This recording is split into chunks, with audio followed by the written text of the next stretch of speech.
បាទសួស្តីទាំងអស់គ្នាអញ្ចឹងនៅក្នុងវីដេអូនេះយើងមកសិក្សាអំពី TH ទាំងអស់គ្នា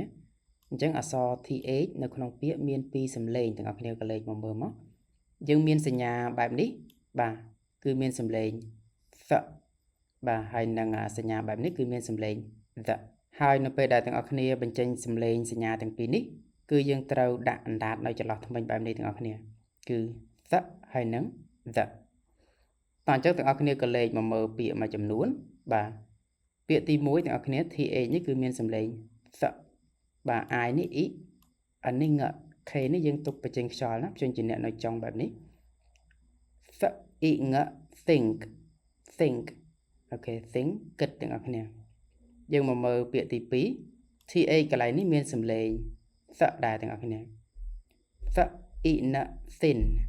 thin អូខេ thin គឺស្ដើងទាំងអស់គ្នាពាក្យចុងក្រោយ TH នេះមានសំឡេង